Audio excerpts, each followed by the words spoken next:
উত্তম কুমার তার অভিনয় জীবনে 46 জন নায়িকার বিপরীতে অভিনয় করেছেন। সেই ভারতী দেবী, প্রভা দেবীর মতো সেকেলে নায়িকাদের থেকে শুরু করে আধুনিকতার প্রতিনিধি অঞ্জনা ভৌমিক, অপর্ণা সেন অবধি। তার বিশেষত্ব হল যুগান্তরের সঙ্গে নিজের অভিনয়কে অভিযোজিত করে করে সেটিকে পরিমার্জন করে যাওয়া। এ খুব সহজ ব্যাপার নয়। শুধু সহজাত প্রতিভা থাকলেই হয় না, প্রচুর পরিশ্রম, পড়াশোনা, বদলে যাওয়া সময়কে বোঝার ক্ষমতা, সেই মতো নিজেকেও প্রতিনিয়ত ভেঙে চুরে। তার সমকালীন দিলীপ কুমার, রাজ কাপুরা, নার্গিস, মীনা কুমারীদের বিপরীতে মানিয়ে নিলেও পরবর্তী যুগে রেখা, শর্মিলা ঠাকুর, রাখিদের যুগের সঙ্গে কিন্তু মোটেই মানিয়ে নিতে পারেননি। দিলীপ কুমার তার থেকে বয়সে 22 বছরের ছোট সহধর্মিনী সায়রা বানুর সঙ্গেও বেমানান। কিন্তু উত্তমকে দেখুন, সেই সুচিত্রা সেন থেকে শুরু করে হালের অপর্ণা সেন কারোর সঙ্গেই বেমানান নন, বরং স্মার্টনেসে অপর্ণা, আরতি ভৌমিক, শর্মিলা ঠাকুরকেও রীতিমতো চ্যালেঞ্জে ফেলে দিয়েছেন। বয়স ও শরীরে তার ছাপের বিড়ম্বনা সত্ত্বেও তার চেয়ে সময়ের কাঁটায় অনেক এগিয়ে অঞ্জনা ভৌমিকের সঙ্গে 7টি ছবি করেছেন, সবকটি কিন্তু সুপারহিট। আবার উত্তম কুমারের বিপরীতে সবচেয়ে স্মার্ট এবং পরিমিত অভিনয় সম্পন্না নায়িকা লেগেছে অঞ্জনা ভৌমিককেই। নায়িকা সংবাদ, চৌরঙ্গি, কখনো মেঘ এর সেই সংলাপের ধারালো আদান প্রদান। অঞ্জনা ভৌমিক ওরফে আরতি ভৌমিক এতটাই আধুনিকা ও স্মার্ট ছিলেন যে যে কোনো মুহূর্তে বিপরীতের নায়ককে ডচ করে মাত করে দিতে পারতেন। উত্তম তার সঙ্গে তার বয়স, তার যুগ, তার আধুনিকতা, প্রগতিশীলতার সঙ্গে সমান তালে অভিনয় করেন। অথচ কে বলবে দুজনে বয়সের ফারাক প্রায় 20 বছর। এটি গেল যুগান্তরের সঙ্গে নিজেকে নিরন্তর পরিবর্তন করে যাওয়া।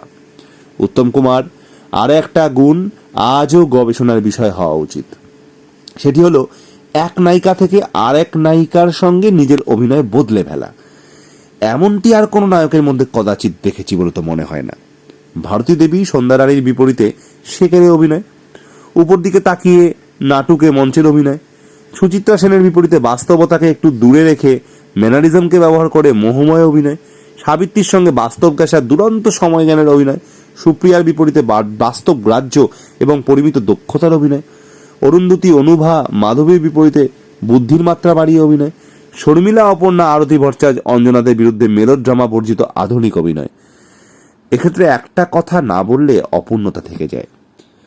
অনেক ছবিতে সুচিত্রার কিছু স্বপ্নীল ও তৎকালীন অতিরঞ্জিত অভিনয়ের বিপরীতে উত্তমের বাস্তব ঘেঁষা অভিনয়, এই বৈপরীত্য একটা অদ্ভুত রসায়ন সৃষ্টি করে, যা দর্শকদের কাছে আরো বেশি আবেদন সৃষ্টি করে।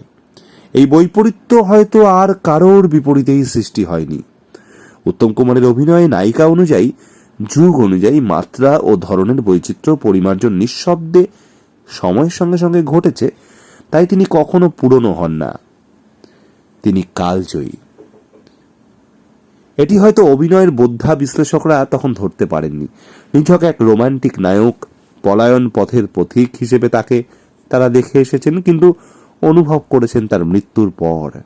ভাবুন তো, সত্যজিৎ রায়, মৃণাল সেন, ঋত্বিক ঘটকরা যখন ভারতবর্ষে নতুন ধরনের চলচ্চিত্র প্রবর্তন করলেন, মেলোড্রামা রুট থেকে সম্পূর্ণ বিপরীতে রিয়ালিস্টিক রুটে, উত্তম কিন্তু তার আগে থেকেই সিনেমার অভিনয় কেমন হওয়া উচিত, মঞ্চ অভিনয় থেকে মাত্রায় এবং ভাবভঙ্গিতে কোথায় ভিন্ন হওয়া উচিত, সেই ধারা এনে ফেলেছেন। সৌমিত্র যদি সত্যজিতের অর্জুন হন, উত্তম তবে একলব্য। আমার ধারণা সত্যজিৎ রায় নিজেও উত্তমের ক্যামেরাকে পাত্তা না দেওয়া, অনুচ্চ স্বরের বাস্তব ছোঁয়া অভিনয়ে প্রভাবিত হয়েছিলেন। উভয়ই উভয়কে আড়ালে অন্তরালে হলেও পর্যবেক্ষণ করে এসেছেন। পরস্পরে তারা শিক্ষিত হয়েছেন। সত্যজিৎ হয়তো মনে মনে ভাবতেন, নিছক বাণিজ্যিক ছবি যেখানে পরিচালক ছবি চিত্রনাট্যে এত অপক্কতা, সেখানেই উত্তম যদি এত বাস্তবসম্মত অভিনয় করতে পারেন, তাহলে ভালো পরিচালক ছবি চিত্রনাট্য পেলে তিনি কি করতে পারেন? হয়তো নয়, ওই মাপের জহুরির চোখ তাকে নিশ্চয়ই সেটি ফাঁকি দেয়নি। বাণিজ্যিক ছবির চাহিদায় নিজের অভিনয় ক্ষমতার সঙ্গে তাকে অনেকটাই আপোষ করে চলতে হয়েছে। কিন্তু বাস্তবধর্মী ছবি বা আর্ট ফিল্মে তিনি আরও সাবলীল হতেন। সেটির পরিচয় নায়ক, চিড়িয়াখানা, যতুগৃহ, যদুবংশ, নবজন্মের মতো ছবিতে পাওয়া যায়। বরং ওই ধরনের ছবিগুলি তাকে পেলে ছবিগুলি অন্য মাত্রা পেত, ব্যবসায়িক দিক থেকেও সমৃদ্ধ হতো।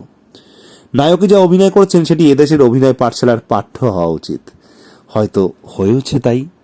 আজকালকার অভিনয় তো ওই পথেই চলছে।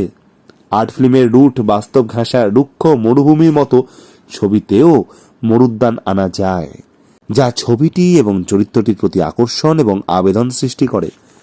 সেটি উনি দেখিয়েছেন করে। আজকের বাস্তবধর্মী অভিনয়ের যুগে তিনি এখনকার অভিনেতাদের সঙ্গেও তাল মিলিয়ে অভিনয় করতে পারতেন।